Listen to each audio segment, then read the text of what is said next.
Keep watching The Politics every Friday, 12 p.m. Eastern Time on New York Parrot TV, the voice for humanity. Hey, welcome everybody to Foreign Policy Review. It's me, Billy Bob, coming live to you from my vacation here in Hawaii. Today we have Matt Ehret, and we are very happy to have him.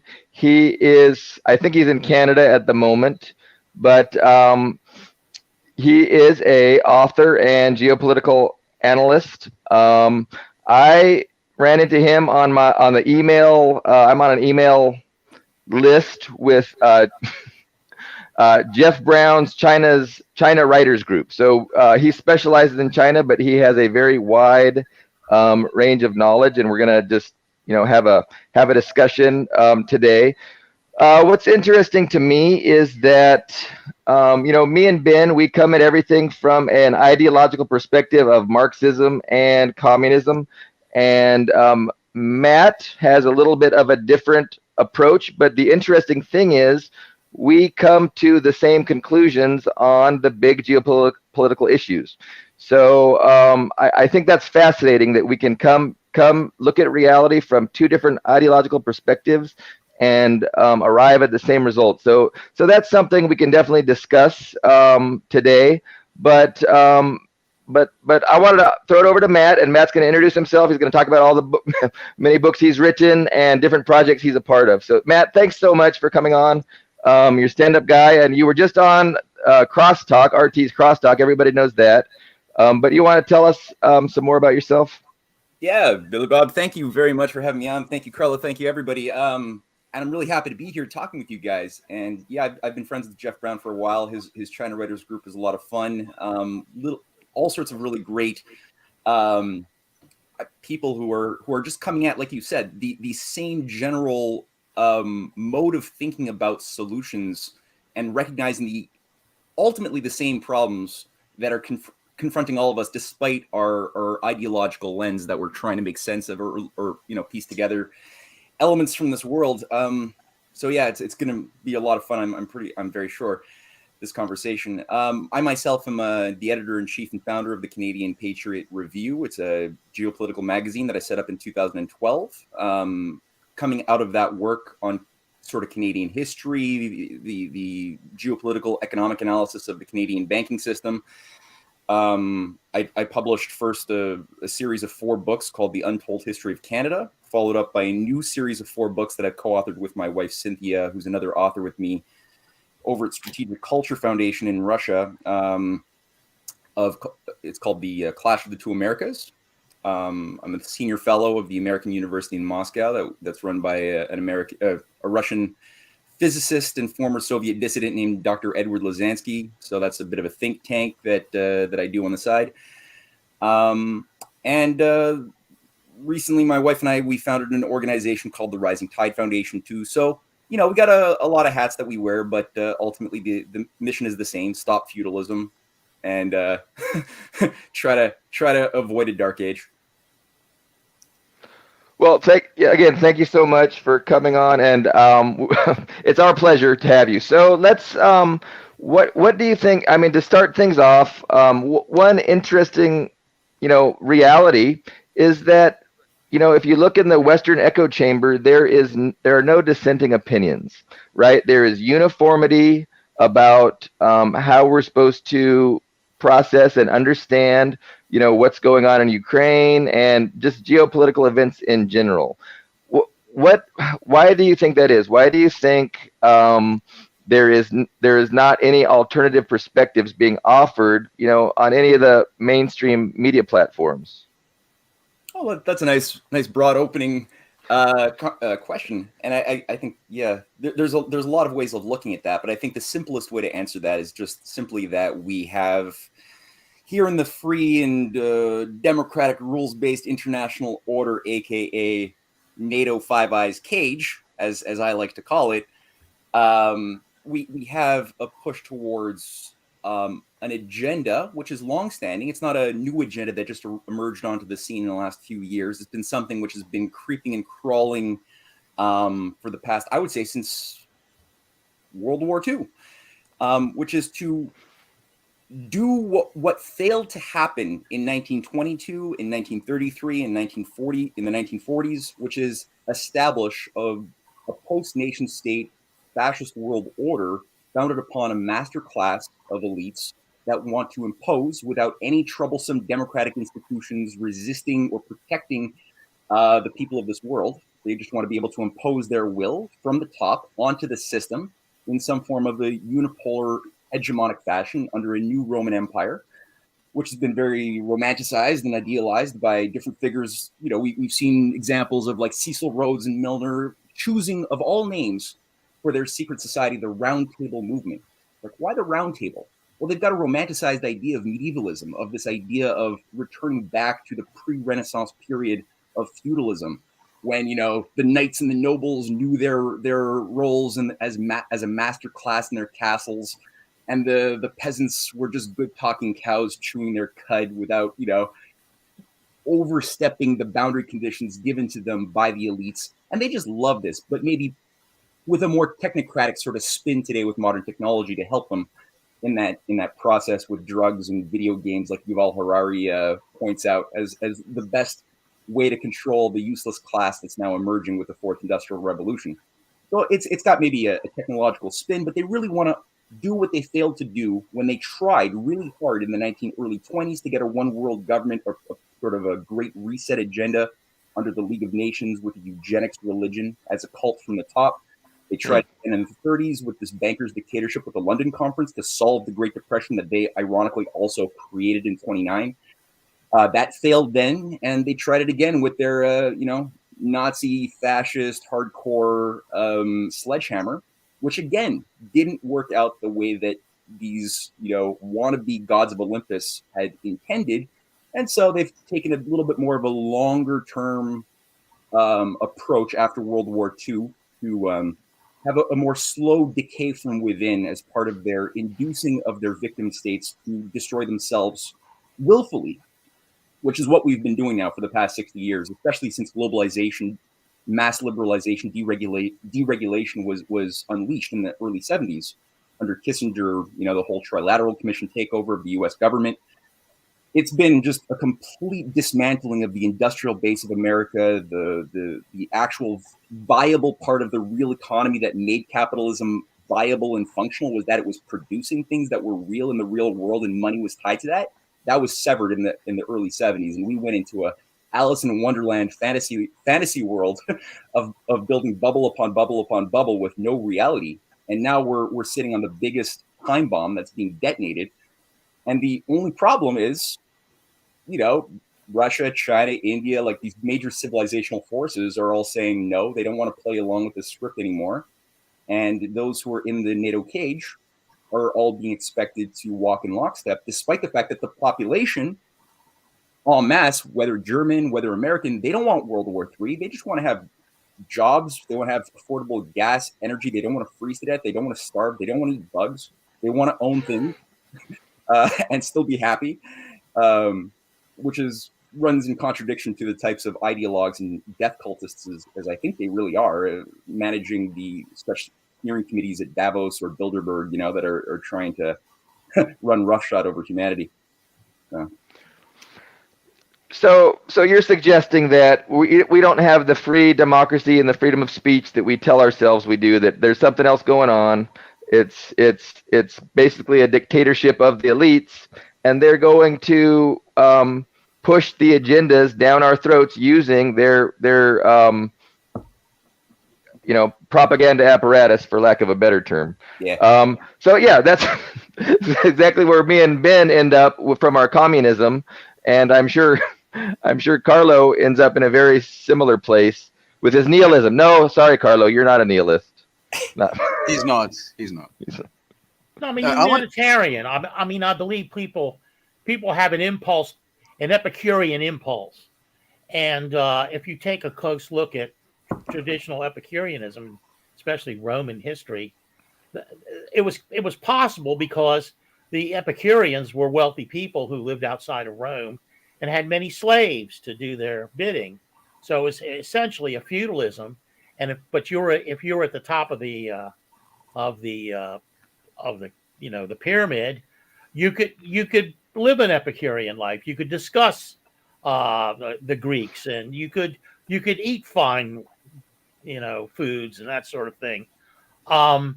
It seemed to me, and my wife, I'll throw my wife in this because she's really behind this idea, is that she thought, and I think to us rightly so to a certain degree, that the middle class life that we were living here in the United States, and even people like us whose ambitions were not monetary, were very comfortable. It's very comfortable, and then but with growing up during the Vietnam War, we became conscious that this I mean, formidable years in college and high school, that this was built on a kind of international feudal structure, where the United States was stealing everything from everyone else, so that it could become an Epicurean paradise to a certain degree, and not entirely, but to a certain degree, and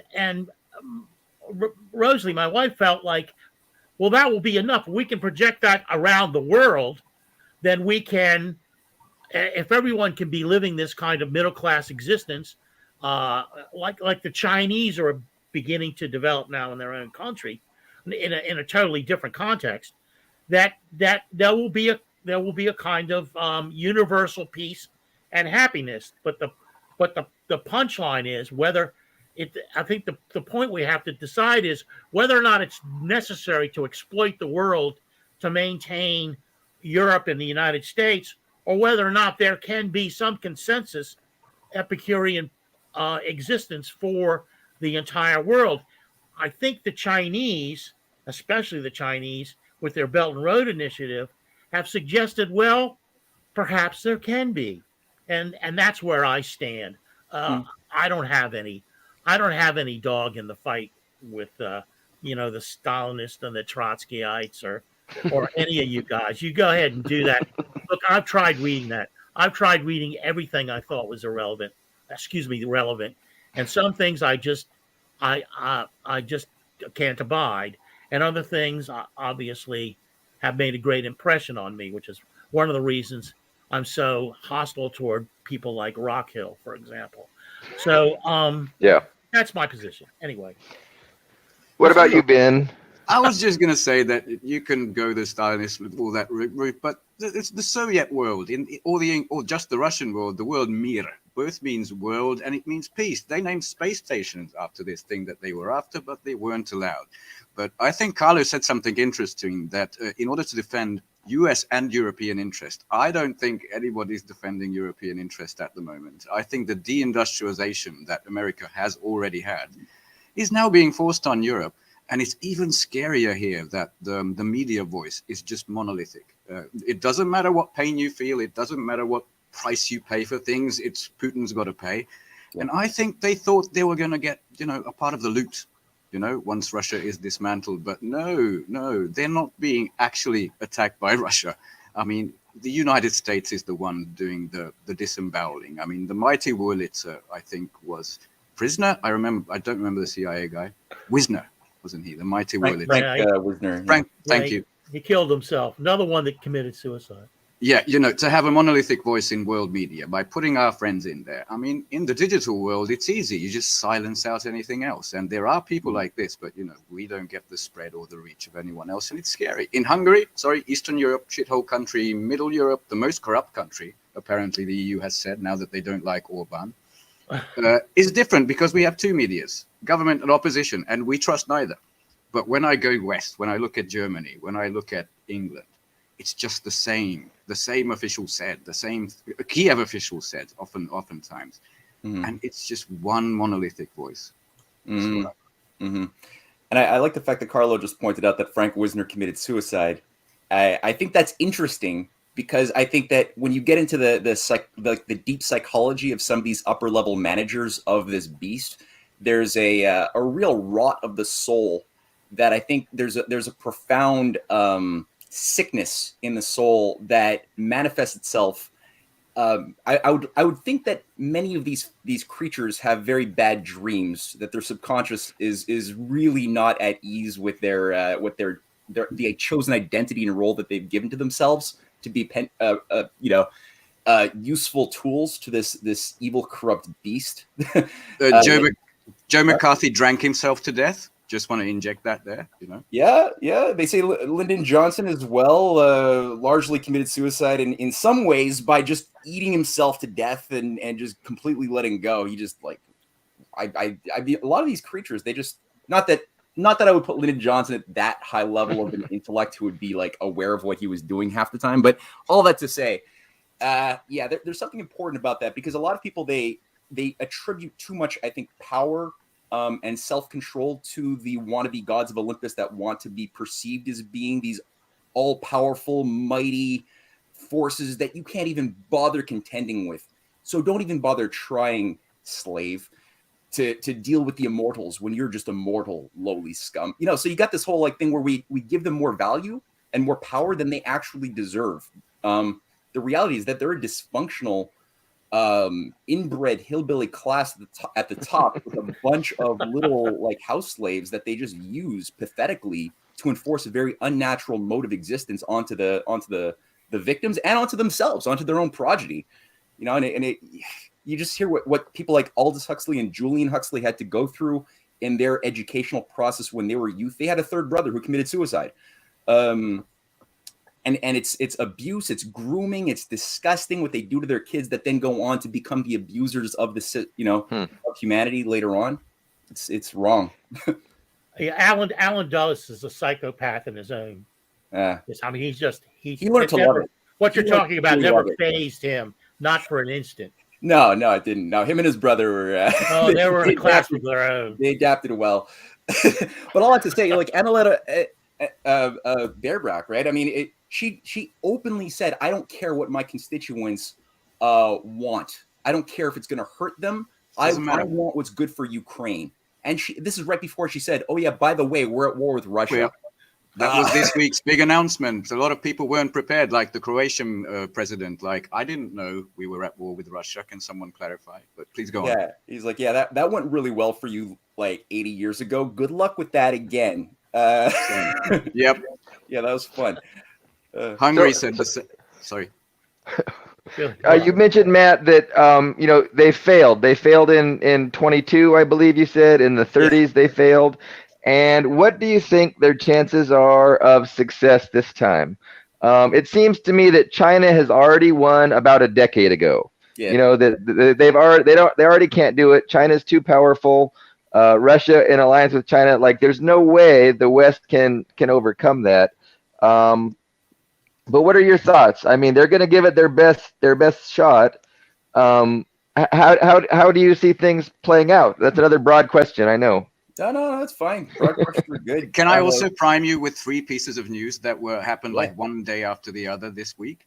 Yes. The first one was the Rand Corporation report, the one who actually did the design of what to do with the Ukraine, called Extending Russia. In 2019, they came out with a new report of avoiding a long war. Now, how do we undo this mess we made? Exactly. Second was the CSIS. I'm not sure what that stands for, but you know the one. That's Gene Kirkpatrick's think tank. Yep, and that one came out with empty bins in a wartime environment, the challenge to U.S. defense industrial base, and as it relates to China. Sorry, we're out of guns. And the third one was the IMF report on Russia's economy basically growing while Britain is still sinking, among other European nations, like in full recession. So those 3, I think they paint a very grim picture for the chances going ahead. I just wanted to prime the question. Yeah, that's all good. Yeah. No, I agree. John Helmer just produced a really nice analysis piece on his Dances with Bears website. I recreated his poster about the paper tigers. I loved it. Okay, cool. Yeah. Yeah. And yeah, he made a point that, like he was just going through how this current crisis, this completely manufactured crisis that involves the intention that began, in one way you could say began in 2014, but in reality, this goes back much, much longer, as we all know, to destroy Russia. But 2014 was a good, singularity moment to latch onto. This crisis that was building up to create a full spectrum dominance policy around Russia's perimeter, as well as around China. This has created now an opportunity to really do the type of structural reforms that need to be done in Russia to break a lot of these like IMF affiliated liberalizers from the enjoying the power that they've been able to somehow, by some weird evil miracle, enjoy for the past 20 years. Some have been purged, some have gone to jail, some have somehow remained in a position of high influence within the Russian central banking system, within the cultural ministries. It's weird. But Helmer makes the point that you have now with this whole vectoring east, which is completely compensating for the losses, the economic losses due to the cutoff of a lot of economic activity and trade with Europe and North America. That's all being absorbed now by India, Iran, China especially.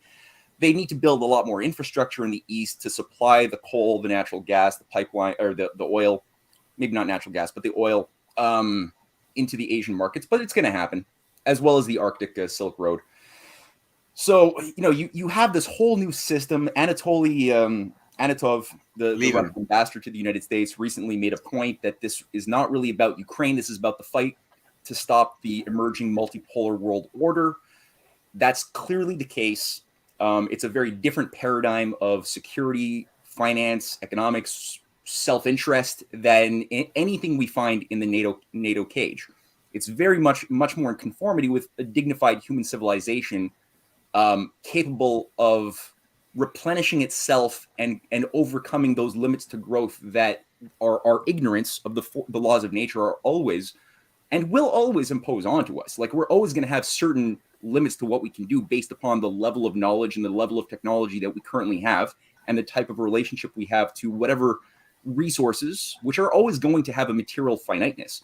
But the question is, do we have the moral fitness and creative vitality to leap over those limits all the time in order to create new knowledge, to have better technologies, have new resources that were formerly not resources when we were ignorant, as we see with the case of, like, before we discovered how to utilize oil, it was just something that angered farmers when they discovered that they had this black crap under their soil. They were like, damn it, I can't produce food in this area. All of a sudden, a decade later, after the discoveries, metaphysical, were found value in the density of energy contained when this was burned to apply to turbines and engines. Man, this all of a sudden became a blessing.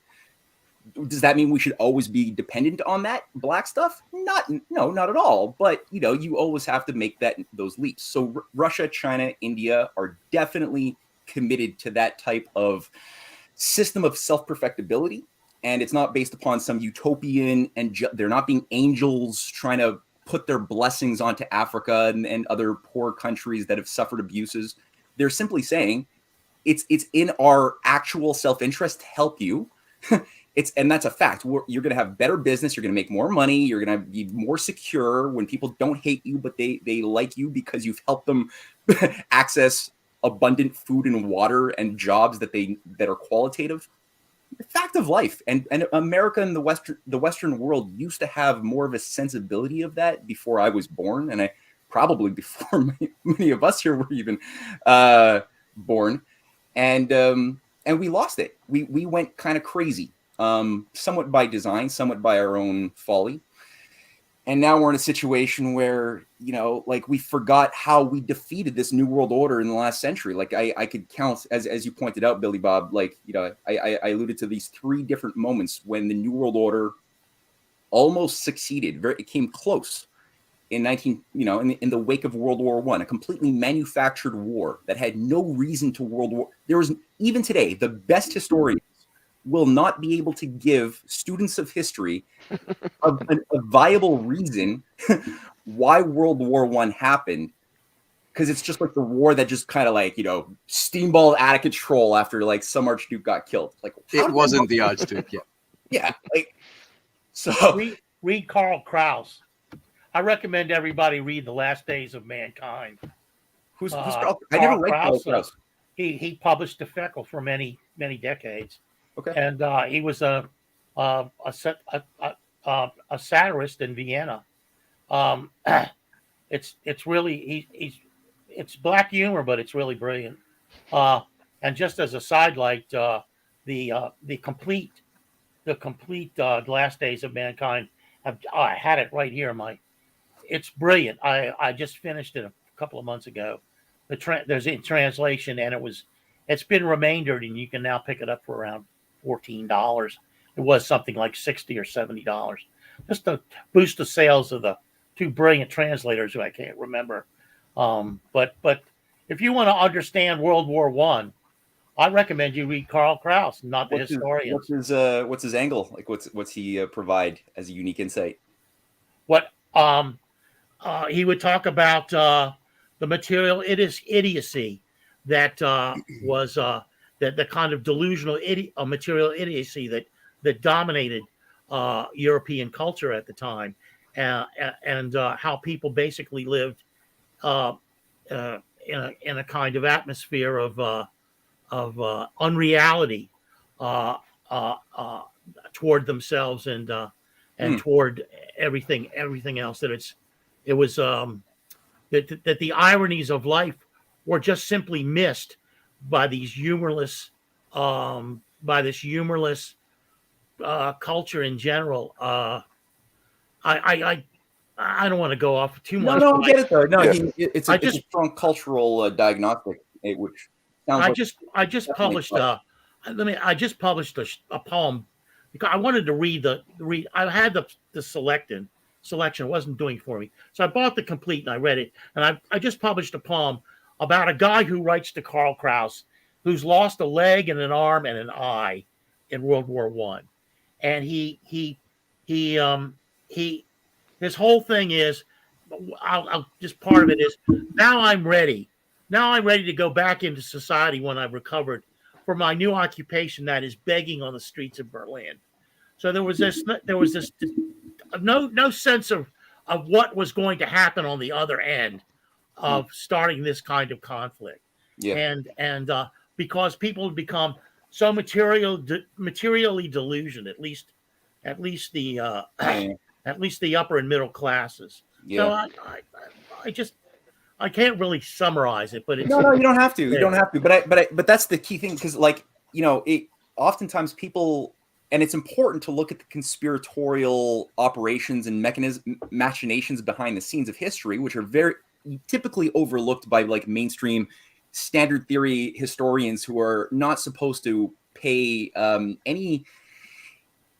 are not supposed to acknowledge the actual causal nexus of history, which is the domain of intentions, conspiracies, for good or for bad. It's not just bad, not to. Yeah. You know? And they're taught that that's not scientific historical research. You should just look at the material expression of events that happen on a timeline and impose your coloring onto it. You know, it's very liberal. And the reality is, though, like, history is shaped by ideas, intentions, machinations, but at the same time, those bad conspiracies, like the conspiracy to initiate World War I, which was a conspiracy from Anglo-American, principally at that time, Anglo intelligence operatives, utilizing their different networks of controlled, terrorist cells like the Serbian Black Hand, which was deployed to carry out a disturbance. But also, you had these like backdoor military agreements like the Entente Cordiale that set things up in a perfect way that pulled Germany into a trap. So, but the way that these things work is because they couldn't work if you didn't have a decadent, dumbed down populational process. So people often they tend to look at one or the other, and they ignore the fact that they work together. That this is how the oligarchy gets away with things, because if you can get people so hedonistically, sensually obsessed with their momentary happiness and pleasure, such that they don't really take the time to think about the broader wave of history that came, let's say, even before that was shaping things before they were born, or the consequence of their action or inaction that will reverberate after they die to their kids, grandkids. If they stop thinking about these things, then they become essentially perfect, malleable idiots who will go along with whatever any demagogue or popular opinion manipulator wants them to think as far as shaping the zeitgeist. And they won't believe in conspiracies. They'll say, oh, you conspiracy theories, that's dirty talk. I don't believe in that. I'm too smart. And it's like, well, then you can't discover who's actually putting thoughts in your head and getting you to like walk in lockstep into a war. Briefly go back to Defeco. Whereas we're Putin boss, but I think the break should be coming up, right? Yes. I guess we'll go to a break. In a world where the quality of information available to poorer communities is doctored, tainted and sometimes regressive, where the words fake news have come to mean other people's opinions, it is vital to rely on news platforms with journalists who have feet on the ground and can report the truth. New York Parrot, a New York-based national and global news outlet, is changing the narratives of media operations. We focus on the news that matters, like self-empowerment, entrepreneurship, finances, health, security, politics, and more. We strive to curb violence, racial and economic discrimination, and to promote peace and socio-economic development of multiculturally diverse world. As we give voice to the people, we also give your business a voice and make it heard. Get your products and services off the ground by advertising on our fast-growing platform.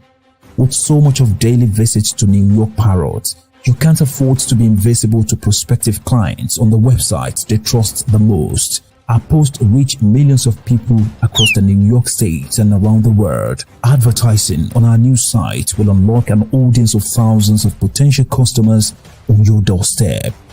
New York Parrot is born to prosperously speak tomorrow for the voiceless.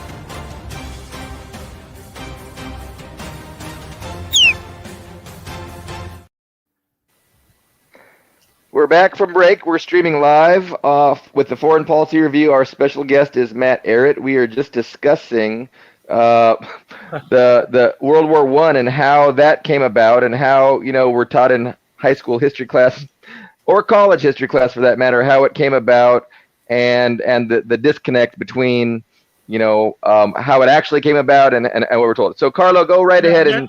Because Matt triggered something in my head. In Defeco,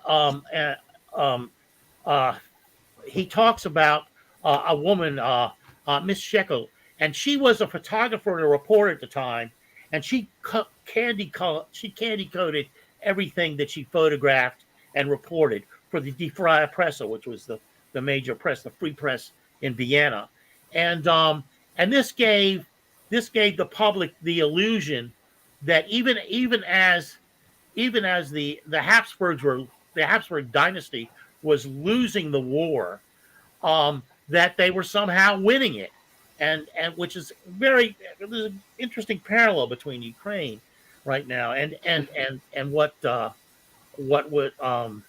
Krauss was presenting. So I think that it's and what's interesting about it is, and the woke people will hate this, is that Shekel, she was considered the first woman combat photographer, and that's what she's known as, and that's her reputation, and she gets all kinds of attention, especially in Europe, for that position. Books are written about her and all that stuff, and yet at the same time she was a total fucking liar. Just lied about World War I. Bald-faced lies. So it triggered me as well. A couple of things that I think I learned from one of Matt's podcasts was, in Africa, I think they call it the Wetiko mine virus. In the Arab world, it's known as the new Jahiliya. This curse of rabid individualist consumerism, and it really puts the mind to sleep. You know, in Europe, most of my friends, they're planning vacations, they're playing little Star Wars games on their phone, and everything is fine. And in the meantime, the whole continent, you know, it's being deindustrialized. The economy is going down. You know, the NATO thing is being emptied, but they're put fast asleep. And I think that's sort of what you alluded to with this. You know, I really love your metaphors, like breathing cows in the medieval ages, like know your place. That's what you're supposed to do. I really love that one. That's the electric fence of the mind, right? The concentration camp without tears that Aldous Huxley talks about. It really is that in his famous, I think it's a Stanford speech that he gives to a bunch of wannabe alphas who want to like have have a good position in his upcoming Brave New World. And he's pretty much just saying in 1960, people say, oh, it was Aldous Huxley was a prophet warning us of the dangers of what would happen if we give up our liberties. And it's like, yeah, that's one interpretation. Or you can actually read what he says in Brave New World Revisited, where he literally says how great it is and how effective it is that they found his soma in the form of LSD-25, and how much more effective it is actually to get the effects he desires in a malleable population, or in this speech I'm citing right now, right before he dies, where he describes how, an oligarchy, the rule by a hereditary elite, has always existed, and we can presume it always will exist as a universal constant. And so what we should do is prepare the groundwork to try to, help people adapt to the reality of this forever model, utilizing, of course, what he's promoting with doors of perception and other things, and talking a bunch to all of these wannabe social engineers about what their responsibilities will be and the opportunities for them as far as becoming auxiliaries for this new beast. And, what he was doing with his brother, he just had bad eyesight, so he couldn't go into the sciences. But, that was his brother's assignment, Julian, as the treasurer of the British Eugenics Society, and then its president. He had his assignment to create some sort of a weird neo-Darwinian cult for the elite, aka transhumanism, which he co-founded with Pierre de Chardin in 1954. That serves as sort of the ideological matrix that would capture the useful, wannabe alpha pluses of the oligarchy, aka Davos later on, and all of these little like swamp creatures that emerged onto the scene. And all this was just playing a dual role as a cultural warrior, preparing predictive programming and preparing the groundwork, along with MK Ultra, along with Tavistock and these other operations that he was highly enmeshed in, to advance this new sick culture that would target, again, not only the elites, but also the population, obviously, more at large, to make us all much more mushy, post-truthy, and much more malleable or adaptable to the type of unnatural conditions that his handlers wanted to bring about for the world, which is, again, completely unnatural. It's a defiance of any of the laws of nature that we can find, either moral or physical. This is in opposition to all of that stuff. There's a deep irony you touched on here. Shockley, a eugenicist, invented the transistor, and Sidney Gottlieb, for the CIA, introduced LSD into the American culture. So you've got to talk to my young musician friends. You've got to, but they don't get the irony of how complex the world situation is to them. To them, LSD is still an opening of the mind, and when they get up before the mic, just out of their minds on LSD, they're speaking through something that a guy invented who believed that Africans and anyone of a black race or dark race was inferior. And how do you deal philosophically with those ideas? And how do they comport with their art, with the art that they produce? I'm tired of talking to them about it. They don't want to listen to me. Some old part that, obviously back in the day probably was complicit. I never studied Huxley. What I learned about Huxley, I learned from Facebook memes. I assumed he was a dissident. I had no idea he was like a proponent. That shows my level of research in Huxley. Going back to World War I, I think me and Ben, we are both big proponents of the class paradigm and the overriding primacy that oppositional class interests has on, history's big events. So World War I, obviously, World War II, and how, a lot of it is driven by an antagonism to socialism, as socialism being a threat to the established order. And what are we going to do? And wars are great. Wars are great to kill socialism and to kill revolutionary spirits in the population. I think Jacques Pauwels, he does some great, history through the class class analysis, and he would be who I recommend to read about World War One. Ben, do you have any? You want to champion the primacy of class analysis? World War One, the end of World War One, gave birth to the Soviet Union, and every European project, I think, whether mixed with American intentions, basically it was, or just alone, was an anti-communist, anti-Eastern project, including the entirety of World War II. It's to kill, subjugate Slavs. And today is the 80th anniversary of the victory at Stalingrad, basically. 2 million people died there, which I can't imagine.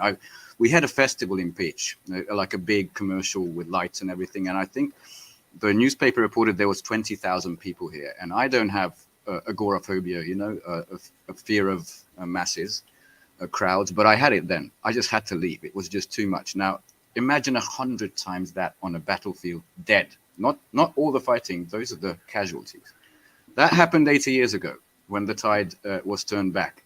And today, at, I think it's called the Mamayev Kurgan Memorial in Volgograd, now it's called, the grandson of Charles de Gaulle was there, Pierre de Gaulle. And he made this speech, which just a short one, I'm going to sum it up, which to me was amazing. An opinion exists in the West of its superiority over the Russian people.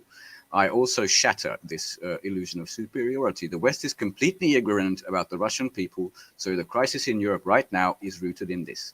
They are blind to the love of their homeland, to the resistance of the Russian people. Therefore, this misunderstanding spawns great instability. One day the truth will prevail. That's the grandson of Charles de Gaulle. Mm-hmm. But the main point I took away from Matt's previous one was, while people are sort of asleep and in their places, the world is changing. It's drastically, like tectonic shift. It's rearranging itself. And the latest we can get into that, to me, was Iran, which I studied for the last 2 days. I wrote about it, but we don't have to. That was my quick addition.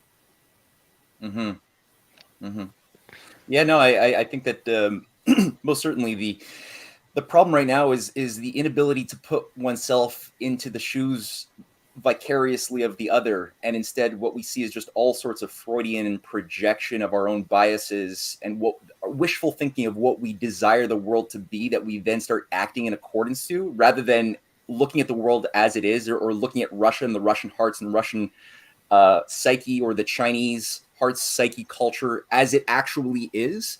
So you have this delusional suicidal modality of setting foreign policy on a variety of levels, whereby these self-flattering technocrats who are trying to manage, I mean, these people have no life experience. They went straight from, poli-sci, MBAs, PhDs, they went straight into think tanks, went straight into government, went straight into NATO, went straight into the Atlantic Council, RAND, whatever, and then found themselves shaping policy. These people are idiots. They have no often in the US and then holding office in Europe, like Ursula von der Leyen. The Russian economy is in tatters, the ruble is rubble. Yeah. No, it isn't.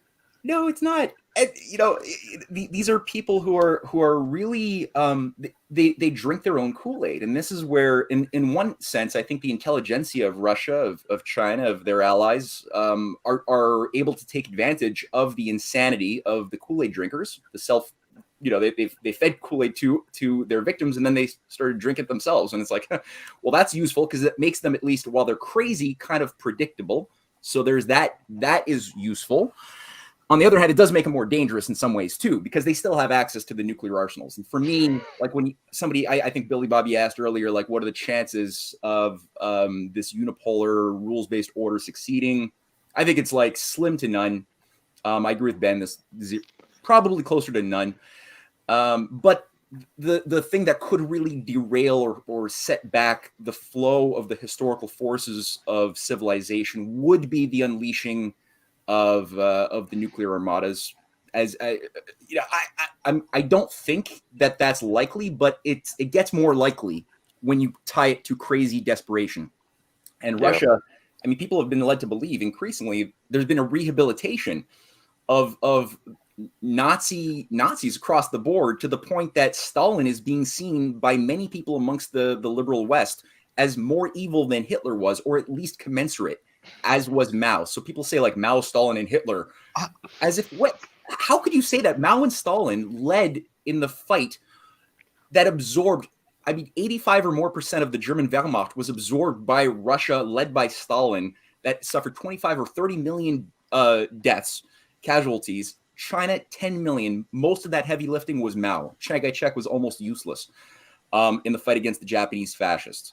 And this is the reason why we didn't have a fascist transhuman New World Order back in the 1940s. The reason why that did not succeed was because of Stalin and Mao. That's the reason why we're not all goose stepping, learning. We are starting to goose step with its own, I guess, in some way. But by and large, it bought us a hell of a lot of time to do a lot of good that we could feasibly still do to derail this momentum into a new, feudal dark age. But people don't realize just what exactly happened that gave birth to the best movements that put down fascism and, won us a degree of liberty that we've chosen. I mean, we were dumb enough to take in the drugs, to take in the fake, the fake social engineering cultural matrix that really became hegemonic with the don't trust anyone over 30 drug, sex, rock and roll insanity of the 60s that gave birth to several generations of more and more malleable, softer and softer. To us, hardcore communists, that's when the US left died. It was the hippie movement. But to us, to me personally, I'm not speaking for Billy Bob, but that was the death of the traditional US left, It took a hit. The class-based one. Yeah. No, a lot of those people Carlo doesn't agree? No. No, I'm going to let that pass. Sorry. He's probably right. A lot of those people went on to found, the Silicon Valley big corporations who they swore against previously. It was weird. But I want to piggyback on your point just to say I read this one headline. I rarely read it, but there's the Kiev Independent. I'm sure you know what it's like. And it was Putin is to reopen new camps on the eve of the 80th anniversary. It implies that the Russians were the one who built the camps in World War II, not the ones who liberated them. Oh, no. That's just the insanity of it. I mean, soon enough, Stalin was the one who built the camps. Soon enough, that's going to be the reality in most of Europe if these people succeed. When I saw the ADL coming out supporting Azov, I was like, okay, we've hit a new low here. We're in a...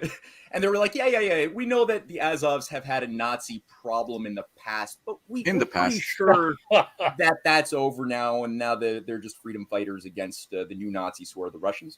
It's like, you're the ADL. You attack everybody for being Nazi just for criticizing George Soros. And now you're defending the Nazis. And do you know who was invited to the memorial at Auschwitz? No. The Germans, the ones who built it, the Poles, obviously the ones who worked there, and the Ukrainians. Not Russia who liberated it. And it was 2 years ago that David Dushman, the last liberator of Auschwitz, died. It was not invited, sorry. Not the Olympics, but history. And Newland said that the Azov was no longer Nazi because, my gosh, they were absorbed into the regular military in Ukraine. And we gave them training. We just denazified them for you. Yeah, I'd like to see the program for that. My God, I can't cite. Well, never mind. I'm sorry. I can't cite this perfectly, but after February, maybe March last year, when this whole thing began, I remember a lot of photos on the Kiev media and also Telegram about this one black guy we have in Azov, so we can't be that bad. And I was just thinking, what would it be like to be that one black guy in Azov? Well, Gray Zone, Aaron and Max just published an article about how Ukrainians, when they moved to London, I think McCord has reported this too. They can't adjust to the fact that there's so many foreigners there, and they want to leave. They're Muslims. They're racist. They're just purely deep down racist. They've been conditioned to be racist. They just fear people of color. So, I wanted to just add on to what Matt was saying about Stalin and Mao. They were great working class heroes. I always call them great Americans, but I just say that to piss off the Fox News crowd. It's true that at the end of World War II, the U.S. accounted for about half the world's population and 5% of the world's population, and then half the global economy. Right. And that was really because of the communist sacrifice of the Soviet Union and China. So the communist sacrifice in World War II allowed the United States to have this preeminence post World War II that they really exploited, and misused. Like the U.S., the West has misused their position of fortune coming out of World War II, and to create this empire, to try and go after this new world order, this full spectrum dominance that the Pentagon euphemistically calls it. But yeah, it's going to fail, and the quicker the U.S. and the West can start cooperating with Russia and China, and start working on win-win kind of prosperity, development, developing the underdeveloped world, win-win trade, prosperity in Africa, Central America, South America. That's what needs to happen. I mean, we need to just stop with the zero-sum game and the confrontation. But we need all ideologies need to unite around this anti-imperialism. And Matt, this has been a great discussion. So we're still not done. We got another 10 minutes. Okay. I would just back up exactly what you said. And I think one of the most important things is that we cannot understand the future by any type of practice that's been a little bit too commonplace over the past decades, which is taking linear extrapolations of present trends and just assuming that we can just continue that in a linear way into the future and then talk about the future. People talk about, what the world's going to be in 2040, 2050. No, we're facing now, we've surpassed a boundary condition. There's a breakdown shockwave, the likes of which are maybe they parallel in some qualitative degrees, but the scope is much bigger because there's 8+ billion of us now on the earth. The system is a lot, they say the higher you are, the harder you fall. But it's still similar to what we saw in Weimar 1923 Germany, but that was a little bit more on a contained, localized scale. It's tied a little bit. You could say it has many similarities to the type of systemic breakdown of 1929 in America that spread globally. But of course, this has its own characteristics too. It also has hyperinflationary money printing associated with the speculative bubbles upon bubbles that are all melting down. All that to say, the things we take for granted, the supply chains, other things that we take for granted are not necessarily going to be there. There will be a shock to this system, the likes of which people can't even imagine because there's no living experience in human history of this in a full way like what we're about to experience. That being said, that could be a good thing, because when you are a little bit too decadent, complacent, and lacking of basic human qualities of moral reasoning that we've subjected ourselves to for too long, you kind of do need a bit of a slap of reality.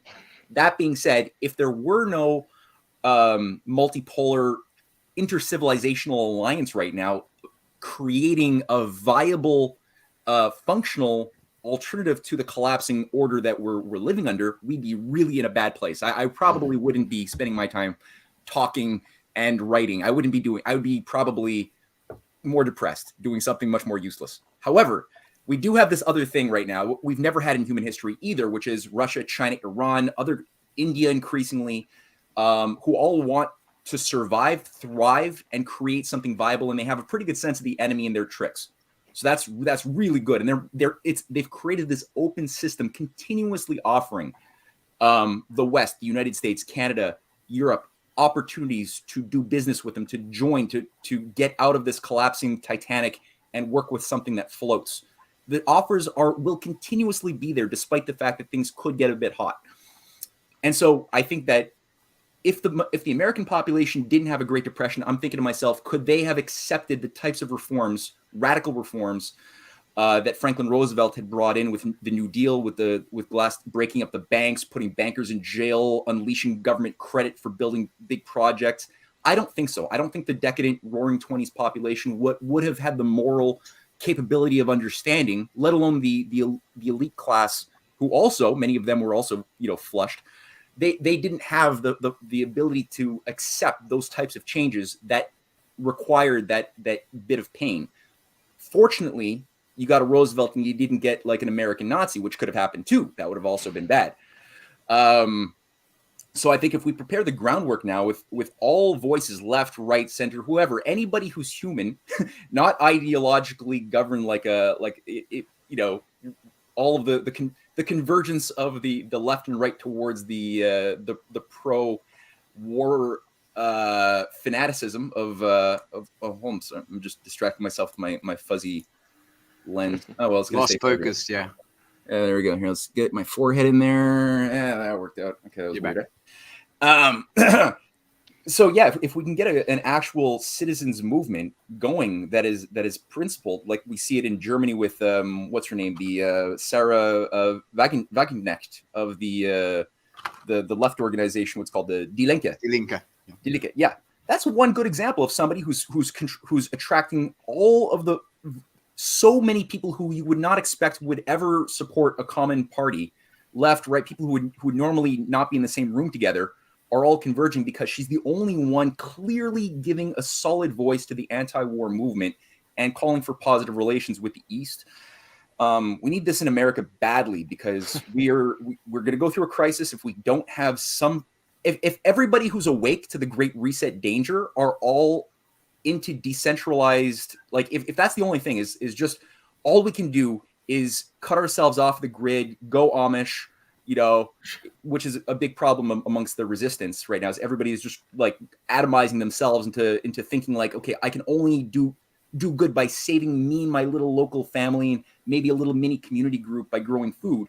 It's like, if that's how you're thinking, you're not going to be able to carry out any actual viable resistance to this oligarchy, which is a highly centralized power structure with a lot of power, which will love it if you divide and conquer yourself. They would adore that. So you need to have people who can actually bring about a demand for joining the Eurasian partnership and all of the other projects that are viable that we can work with. So I'll stop there. I'm sorry I rambled. No, that's fine. Because we have 2 minutes left. I want to get to Bannon, and you just segued into it. When we talk about Ukrainians going to Britain and being racist, the people they sound like are my uncles and my cousins. And there's been a lot of talk about MAGA communism here, between some Hinkle and Haas and these idiots. But I wonder and that's Bannon talk. And I wonder how you feel about the notion that there can be a link between people on the far left and people on the far right, even though Bannon talks about a white Christian nation. So I want to leave it at that. There's so much to say. In 2 minutes, but I only have 2 minutes. All I can say is Bannon. I'm back. Go ahead. Yeah, Bannon is somebody who has been deployed to try to create a controlled opposition to the Great Reset. He's got his own anti-Soros right wing, the movement foundation that he tried to create. It didn't really work out, but they're still trying to bring it online as a way to create an umbrella organization to unite the right under this, what in my interpretation is effectively the preparation for a new ideological crusade against China and against the Muslim world. It again hasn't really gotten off the ground, but if the crisis conditions can be met and people are desperate enough and destroyed enough, they might be inclined to be radicalizable enough to go into something like that reacts against the critical race theory, post-truth corruption. So it's again both two sides of the same outcome. Bannon is tied to some major Habsburg Jesuit operations, which is the topic of a whole show unto itself. I've written a lot about this. Tied to what Otto von Habsburg was running out of this old monastery in Italy called the Dignitae Humanae Institute.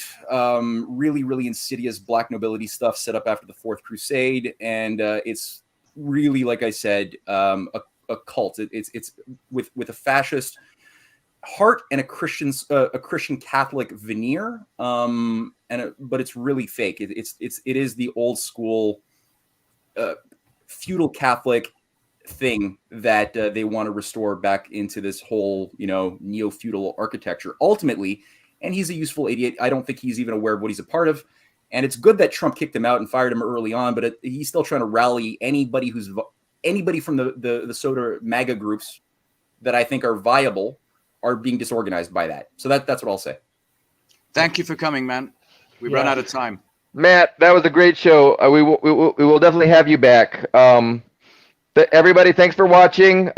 We will be here next Thursday at noon Eastern time. I'm at 7 a.m. Hawaii time. Thank you very much.